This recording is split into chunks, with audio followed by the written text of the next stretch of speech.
All right. So do you mean to turn on video or stay audio? Let's put on your video, Steve. Okay, so we're streaming live now. Hello, everybody. Thanks for joining us. We're decided to not only release our monthly ecosystem report through Medium channels and our website. We actually wanted to do a live stream with me and our CMO, Steve. Steve, can you get on video?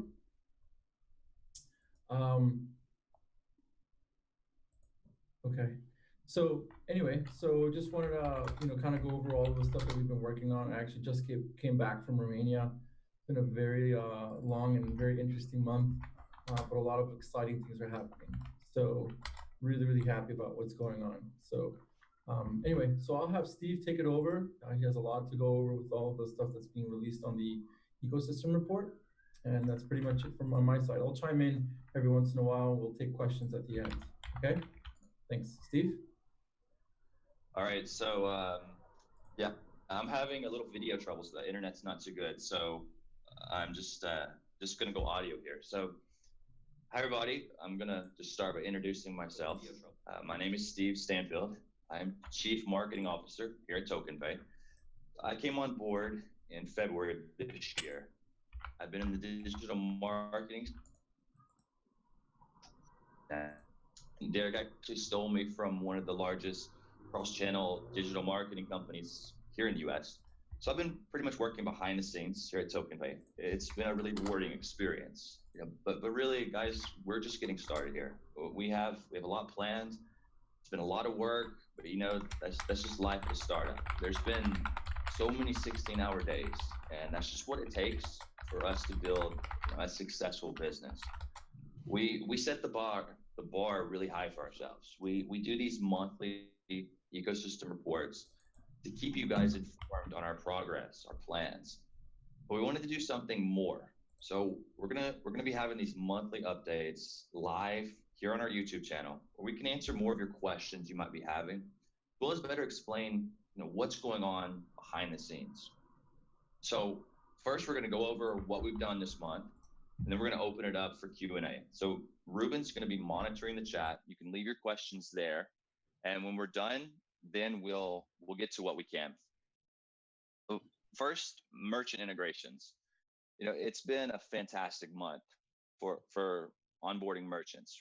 We did 3.5 times the number this month than we did last month.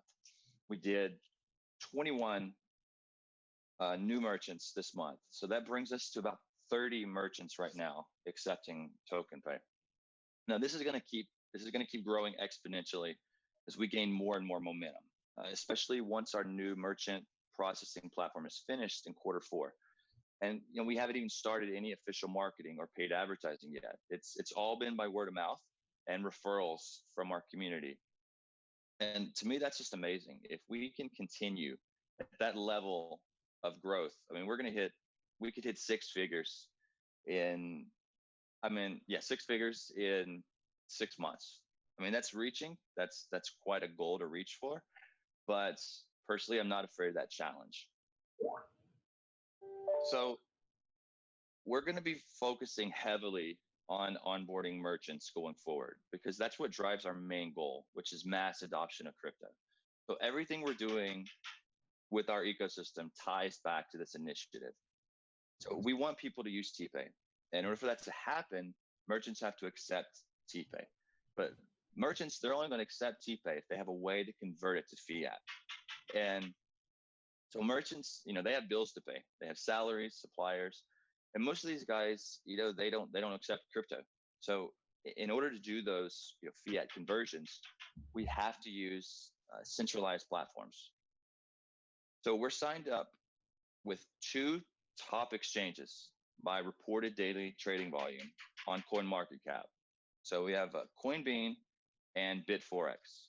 Now it's out of our hands at this point. We're just waiting on integration confirmations on their end. It's not as easy for these exchanges to list a whole new blockchain. They can list an ERC20 token relatively quickly, but For a whole new blockchain like ours, there's a lot more tech integration on their end that they have to do.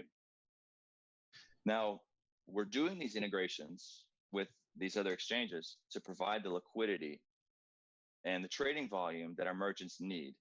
But, that's not our ideal solution. So that's why we're currently talking with platform providers to introduce our own centralized platform, and it's called EXM. So in order to provide that necessary gateway that, to fiat that our merchants require, there's certain requirements that we have to meet. So we have to do KYC. We have to abide by anti-money laundering regulations. Now, these platform providers we're in talks with, one of them is NASDAQ. They only work with licensed, regulated entities. So our partnership with TokenSuisse, that makes TokenSuisse the perfect partner for that. This is something that, going forward, regulation is going to happen. It's already started happening. And if we want to have longevity in this business, we have to we have to play the game set by the traditional banking system. We have to be licensed. We have to be regulated. We have to follow their rules, or we can't play their game. And we want to be in business, for years to come. So this is something that we have to do. Now, we made this decision partly because, it's hard for us to know if there is sufficient liquidity with a decentralized platform like eFin. eFin is for private crypto-to-crypto transactions. We're seeing more and more increasing needs for privacy. eFin provides the ultimate in privacy, but with our pending bank integration, we've realized that decentralized platform, it's not going to work for us for fiat settlements. A centralized platform is the only way to go. Now, I know we have been bashing centralized exchanges, but it's the entire unlicensed, unregulated industry that we're against. I mean, some of these existing exchanges, they're nothing more than basically unlicensed casinos. They have no future. There's no recourse if you get scammed, if you get hacked at one of these exchanges. It's like the Wild West right now. So if we want to be around for years to come, we have to play by those rules. I mean, our own tagline, it sums it up perfect. We're bridging that gap between crypto and, traditional assets. So speaking of eFin, there was some confusion over the eFin coin distribution. So I'd like to go over that. The eFin white paper, it has been updated. If you've previously signed up and you've read the eFin white paper, you will be receiving an email today with the updated version. If you have not, you can go to efin.com right now, enter your email address, download it and read it. And so to clarify things, you will receive eFin coins for staking and trading TPAY coins. For the staking rewards, there will be an update released for the TokenPay wallet. You'll enter your eFin wallet address there, and the TokenPay wallet via API to eFin. You'll receive your eFin coins on the first of the month for the previous month's average, based on that average number of coins you staked during the month. You, again, check out the white paper. You want to for the full distribution rules and its schedule. Now, for the trading rewards, you'll receive eFin coins for every trade you make. It's subject to a distribution algorithm. And this algorithm, we are keeping this secret because we have to protect the distribution from people who want to try to game the system. Now, if you are holding Litecoin or Verge, you will have to transfer your respective coins into the eFin wallet, and you will need to trade at least $10,000 US worth of crypto to be eligible for those distribution rewards for that month. And that resets every month. So you have to meet, that monthly minimum. And now, as for when the distribution rewards start, that officially begins when the eFin coin is actually released in Q4 of this year. Now, our CEO, Derek, he's been incredibly busy lately. Personally, I have no idea how he does it. It's like the guy never sleeps. So Derek's been in Romania past several weeks working side by side with our development team on the on the TokenPay excuse me, merchant platform. He's brought on additional developers, a software architect who's going to be our CTO, and we've secured some new office space right in the center of Bucharest. Now, we've released renderings on Twitter and the ecosystem reports that our interior designers, they're going off of to, design our office. So we'll be able to have the top talent in Romania working at a pretty awesome looking office. Derek, he's going to be at the Litecoin Summit on September 15th in San Francisco. He's going to be discussing our entire financial ecosystem, our fintech partnerships, how we're doing, what we're doing, to bridge that gap between the old and new world banking by introducing TPAY and Litecoin to traditional banking. Personally, I love that we were able to enter into that mutually beneficial partnership with the Litecoin Foundation. Partnering with the top 10 coin, that gives us access to working with a lot of Litecoin holders and, benefiting from Charlie Lee's expertise. And they just announced today, I think, that you can buy Litecoin on Yahoo Finance, or today or yesterday. So partnering with Litecoin, partnering with Litecoin is just a smart move on our part and theirs, just because we can really help each other out. So anything that absolutely. Anything that we do, whether it's our app or merchant services, is going to help Litecoin and vice versa. So these are the type of partnerships that make sense. Oh, absolutely. We have to work together on that. I mean, that only makes sense to work together with top coins, to bring, like an alliance of these top coins. So, we want you guys to know that we are all in on this entire project. We work around the clock. We have a global team, something around 40 people right now. We're completely dedicated to making TokenPay a success. I mean, there's something like 1,900 coins listed on CoinMarketCap, and the vast majority of those, they're vaporware. No usage case. They're built on the ERC20 blockchain. If you watch the live debates, between McAfee and Derek, a couple other guys, I mean, you saw how the two ERC20 guys, they had nothing to say. They couldn't defend themselves. I know a lot of people are talking about us right now. You either love us or you hate us. And to me, that's a great thing, because if you don't have haters, you're doing something wrong. I mean, we're pretty much shining a flashlight on the whole crypto space. There's kind of a lot of roaches scattering right now. I mean, some of these projects, they exist pretty much one reason, which is to make their founders, their early adopters, money at your expense. I mean, these tokens have no usage case. They're pretty much securities. And I mean, there's too many pump and dumps. There's fraud, exit scams. Governments, they're going to take notice. I mean, they already have. At the end of the day, we are structuring TokenPay so that we're going to be around for years to come. We haven't done any marketing yet. We haven't released any products yet.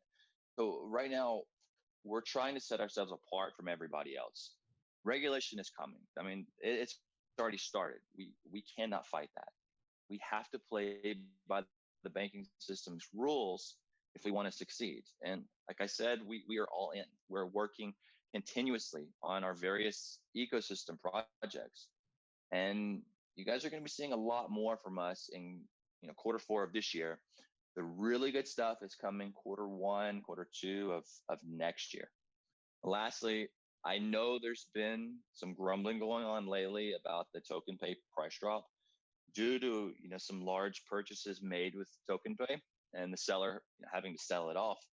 This is why more liquidity is needed.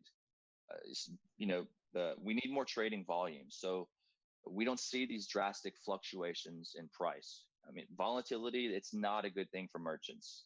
This basically shows us exactly why we need these large exchange integrations and why we're licensing our own through TokenSuisse. An example is with token escrow. Let's say you want to buy a house for worth $300,000. With our current trading volume, if you were to transact a $300,000 house, it's seriously going to affect the price of TokenPay. But if we have a $10 million daily trading volume, a $300,000 buy or sell is not going to affect our price, at all. And that's what we're going for. We have to increase our trading volume so that we don't have these price fluctuations. So that's all I have at this time. So Derek, if you don't have anything else, then Ruben, you can open it up for questions. No, thanks a lot, Steve. Really appreciate it. And I think this is the first time everybody's ever seen or heard of you, right? So it's awesome. Yeah. And we'll definitely do this on a monthly basis.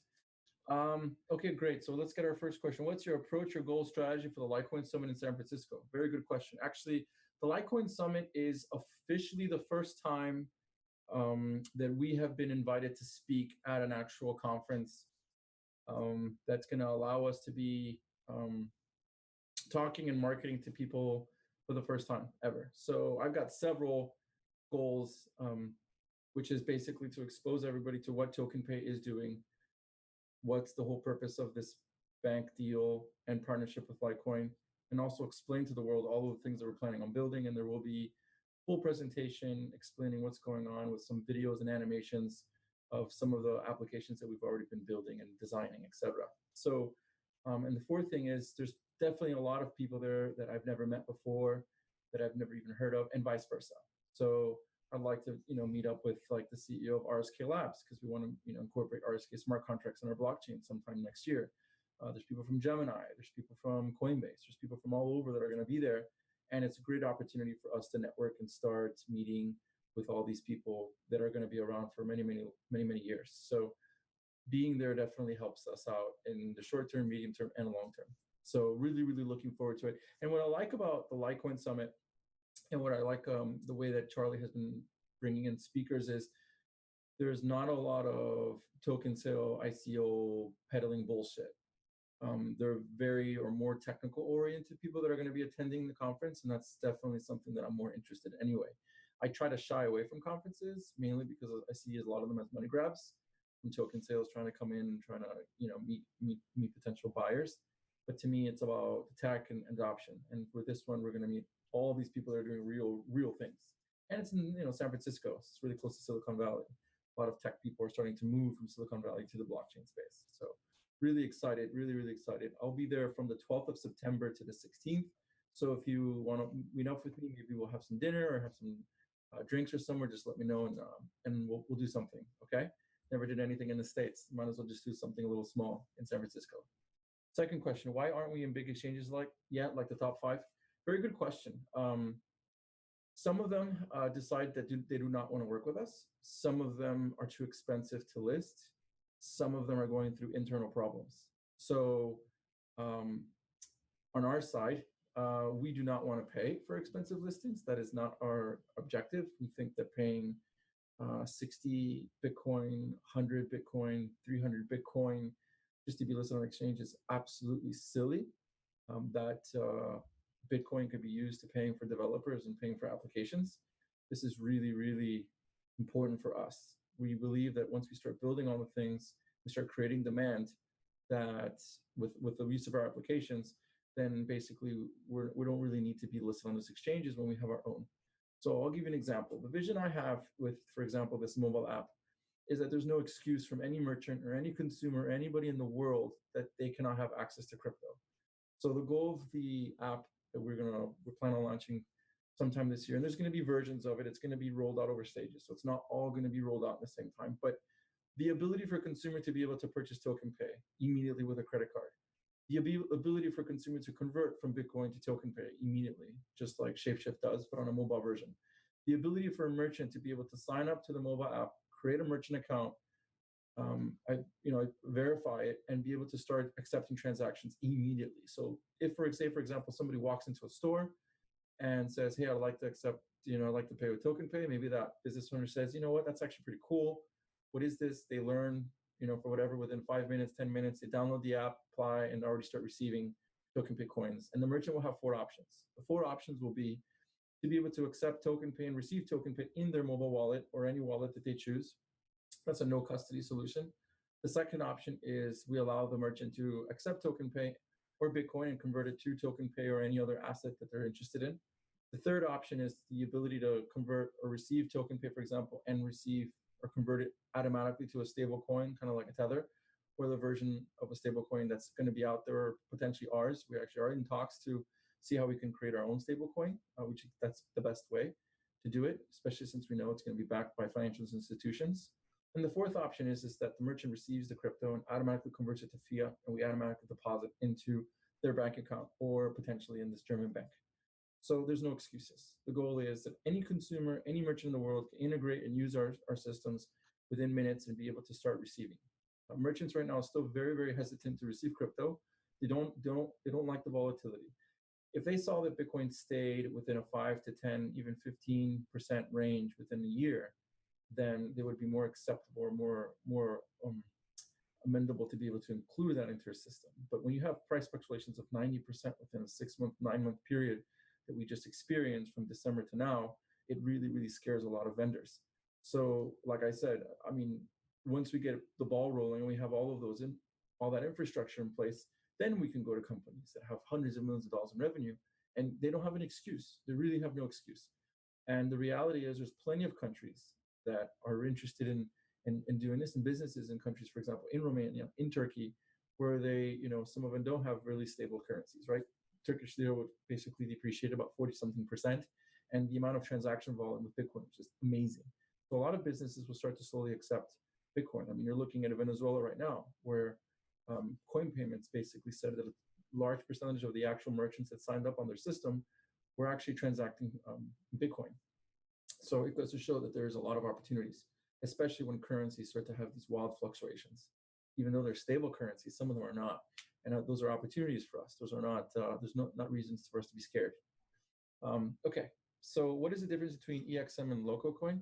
So we're looking at two different strategies. We haven't really announced anything about Loco, to be honest. We still are still in the planning phase of what's that going to be. EXM, the goal is to be a regulated licensed exchange with a Swiss entity. But we do have other plans. We have some potential partnerships with other exchanges out there that we're actually trying to decide how we can work together on rolling out different types of exchanges for different regions, et cetera, et cetera. So I can't really announce anything about that yet because it's not final, and I don't like to, we're basically the type of team that under promises and over delivers. And that's how we are. And if we are delayed in something, we'll let you guys know, because that's the way we like to operate. That's the way I like to operate, like to sleep at night. You know, I don't sleep very much, but that's the way we really like to operate. TokenPay has many open projects. It's great to hear that we will have a DEX, a SEX, a CEX, esports betting, and much more. Which of these projects are priority at the moment to be delivered, and how many different teams are working on those projects? Okay, so very good question. So the decentralized exchange has been a siloed project that actually Steve has been working on with the team with block size.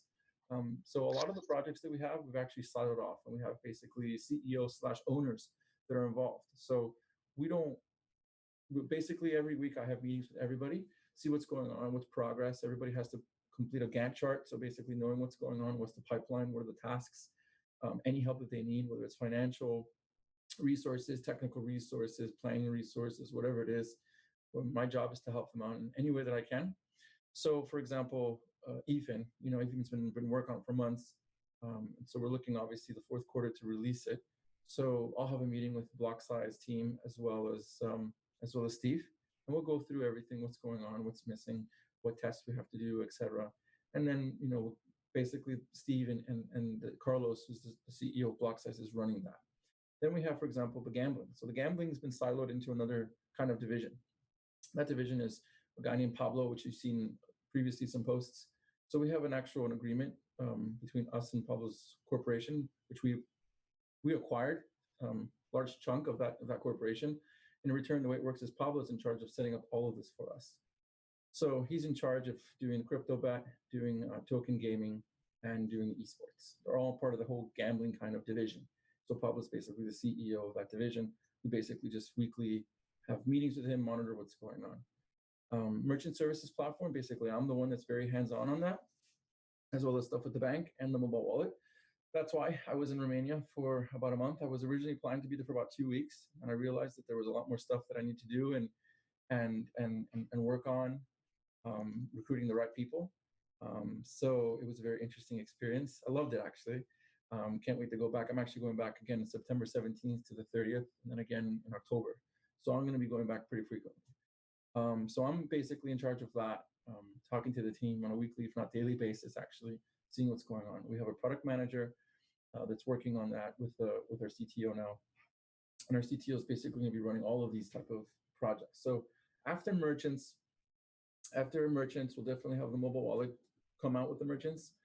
We build out merchants and the mobile wallet to the vision that I have. Then after that, we start rolling out and planning other projects. For example, escrow, token escrow, and then token gig, because they're kind of the same, actually. So if you really notice, most transactions that are in escrow are actually not real estate. Maybe dollar volume, they may be real estate, but actual amount of transactions that are escrow, it's actually freelancers, where a business goes, submits a deposit, and then once the job is completed, it's actually released and escrowed out. So what are the priorities, or which ones are coming first? It's hard to really say. Some projects will be kind of coming in a little bit earlier. Some projects are coming a little bit later. Some of it is out of our control. For example, licensing, making sure it's all set up. So we've been obviously, leaving it at fourth quarter. But more or less, we're looking at the gaming stuff to come out first. It'll be one or two of them, and eventually the third one will come out. The decentralized exchange, we're looking at sometime in November, maybe December. Merchant services will be November, December as well, along with the mobile app. It'll be, a simple version of the mobile app, and eventually we'll start improving iterations of it. And then some stuff will actually be pushed back until next year. For example, the bank stuff, we won't know about anything until probably first quarter of next year. And that's just the way it is. Regulators are basically reviewing all of that. There's really nothing much that we can really do there about that. Token gig and token escrow will be pushed back till 2019. And that's because there's a lot of work to do with merchants. And that vision that I have is actually really big. And once we get that rolled out, then we'll start our marketing and a sales team. As long as with affiliates, we basically want the opportunity for anybody that's been involved with TokenPay, with partnerships like the Litecoin and as well as Verge, for anybody to really participate in our growth. So the ability for anybody to recruit and recruit businesses to use our platform, they'll be receiving a percentage of the revenues that are actually going to be received.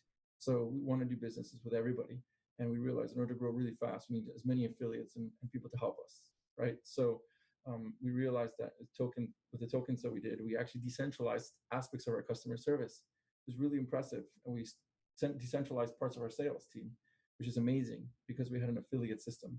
And I think that if we do that with our merchant services and our escrow system and token gig, we can definitely grow a lot much faster than spending all that money in Google AdWords and Facebook. In fact, that's really just a money pit. When we could spend millions of dollars on all these advertising platforms, and at the end of the day, we're going to get a horrible IRR. So the best thing is to give that money back to the people that actually helped us out. So we're definitely creating a lot of systems in place. One website that will come out actually this week, if not next week, is Moondick, which is going to be our official merchandise store. So you can purchase TokenPay gear that you're seeing here, as well as stuff for Verge and Litecoin, as well as other brands. We're not gonna really care. Even the shitcoins. I mean, if for whatever reason people want to buy, material or brands that they really like or associate with, that's great. Moondick really at the end of the day is a clothing retailer that's basically selling whatever clothes make sense for people that want to buy. Okay, all right, we got a few more questions, but let's see how long. We got probably another 10, 20 minutes.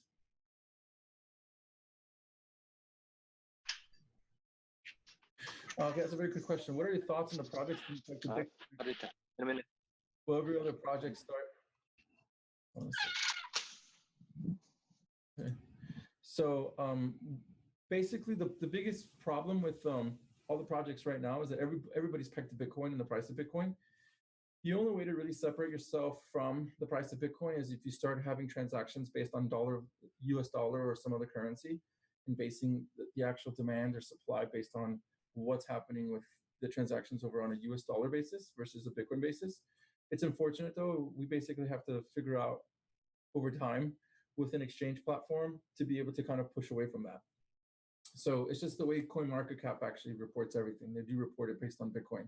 There's nothing we can do unless we tell them, hey, you need to remove it. But if we have exchanges that interact between Bitcoin and TokenPay, then it's obviously a problem. But if you're looking at the business aspect of it, I mean, there is no correlation. I mean, the things that we are doing, the things that a lot of other projects are doing compared to the price of Bitcoin, is just amazing. In fact, if you look at the last 6 months or from beginning of this year to say June or even July or even today, the level of innovation and projects and things that have happened is just absolutely amazing. Yahoo Finance is now selling crypto. I mean, how is that not a big deal? I mean, that's 80 something million people a day visit Yahoo Finance. 80 something million people a day. If this was announced, in December of last year, Litecoin would have probably gone to like $5,000 a coin, stuff like that. So I think you all have to realize all the work that's being done is being done now. All the real work is being done in bear markets and down markets. And if you really look at some of the strongest companies in the world today, they all got better and stronger in down markets. And I'll tell you why. It's because we're able to recruit talent. We're able to recruit talent at a much cheaper cost because other people are laying off or other companies or other industries are not doing very well. For example, Amazon price dropped like 90 something percent from peak in 2000, 2001 down to, literally such a low number, so low valuation, close to I think 2002, 2003. And it didn't recover until actually 2010 or 2011. And now it's one of the largest companies in the world. That whole bear market time period of 5-6 years, I mean, that was really intense. But it made the company stronger. Same thing with PayPal, same thing with eBay, same thing with Google, believe it or not. So that's the way I look at it. I don't really focus on the price of Bitcoin. I focus on what makes sense for us. I think that's really important that we keep on focusing on us. If we keep on focusing on everybody else and what Bitcoin does, we'll never succeed. Never. All right. Okay. Yeah, how different is esports from the other sports casinos?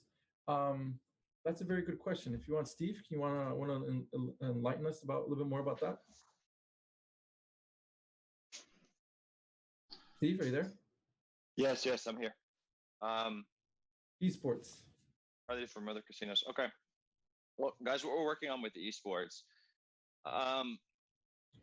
traditionally, most of the esports existing sites, it's like they're existing gambling sites that their operators decided, as an afterthought, let me add on esports to it. And for a newcomer, they're completely confusing. So what we're doing is we're building a community aspect to it. So think of it kind of like, the community aspect of Twitch plus gambling. So our MVP launching, minimum viable product, it will be just, basic, and, games.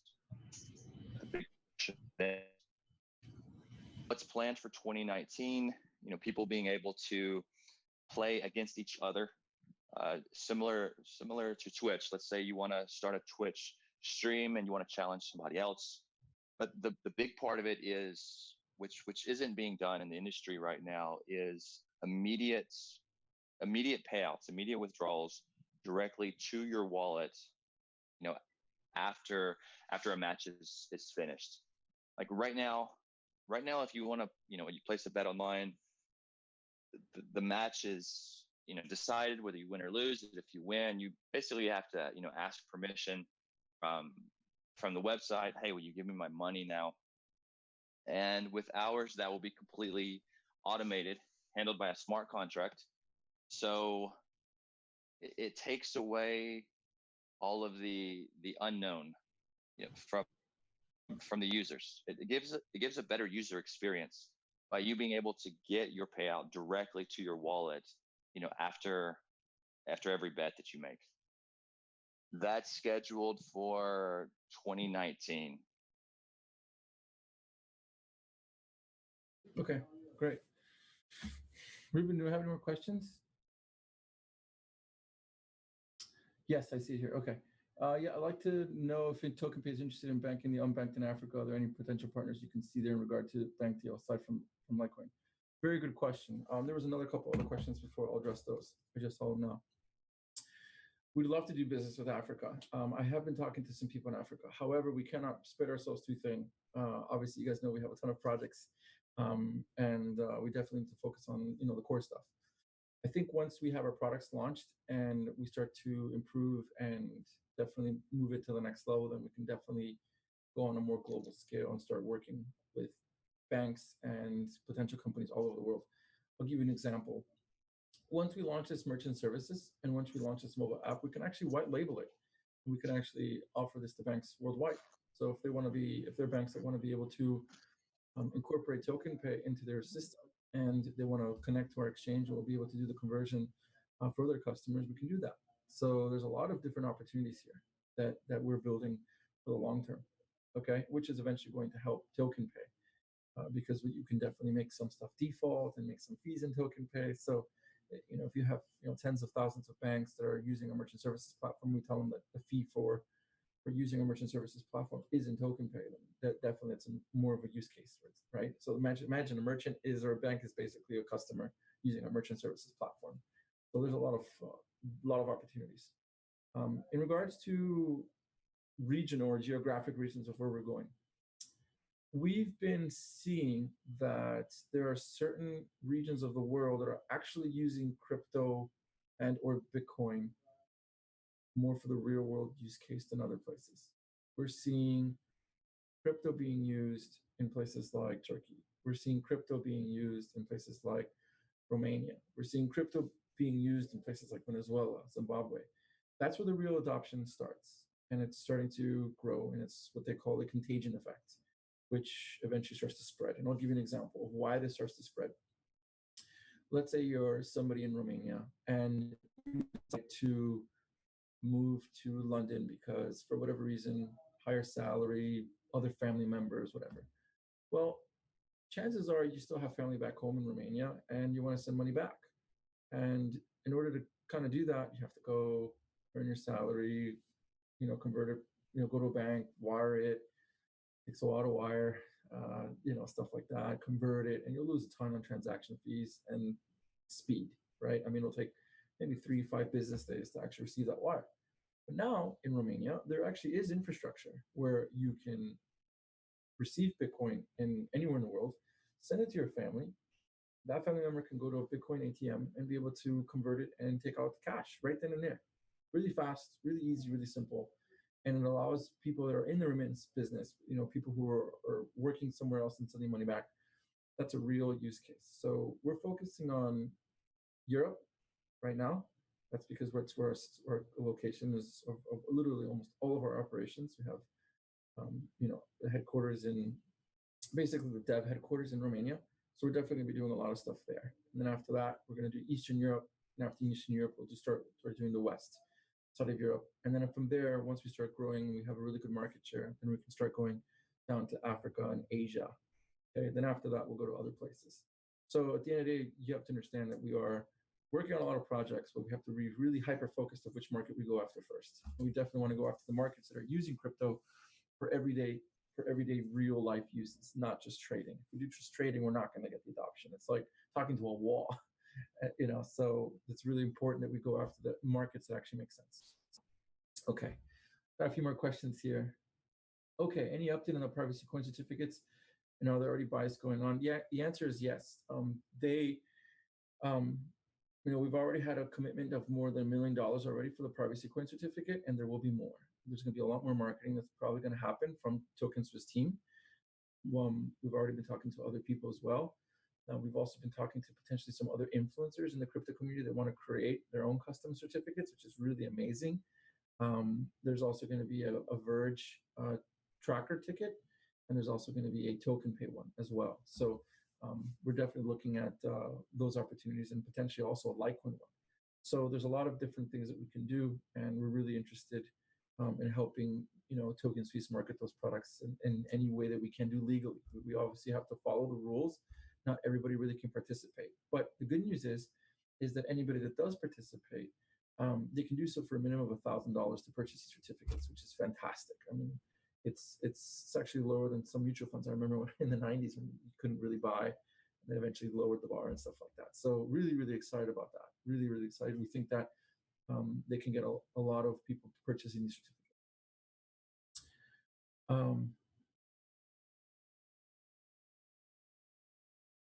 How does Verge plan all of this? Actually, it's a very good question, but I think I've pretty much answered this. When we did the partnership with Verge, it's really about customer acquisition. We know that there's at least 500,000 to 1 million people that actually own Verge, see that Verge. I mean, if you look at all the other coins out there, there are not many coins out there that actually have a dedicated or fanatical team that is adding more and more merchants. And every time those merchants add Verge, they pretty much immediately add TokenPay. And that's extremely beneficial for us, extremely. And so once we have our merchant services platform, we'll be able to shift all of those people, hopefully most of all of those people to our platform. So, Verge is doing a lot for us. I just don't think that you guys really understand how much it really starts to help us long term. So, but at the end of the day, we're always working together. Okay. So I think that's it. I know some of you guys are really excited about Moon Dick merchandise. You'll definitely be able to purchase that. We're getting some designs in for the actual Moon Dick logo. I think people really like it. And again, really thank you all for your patience and for your support. I'm going to tell you right now, it's not easy. Okay. I have days that are really up and days that are really down. I deal with a lot of shit in my life, and I've made nasty sacrifices. I've been away from home for a very long time. And we need all the support that we can get, whether it's from you guys in the Telegram community or you guys that watch these live streams. You guys really have to understand there's real people actually doing real things, and at the end of the day, we're all here to improve adoption and really make TokenPay itself be a success.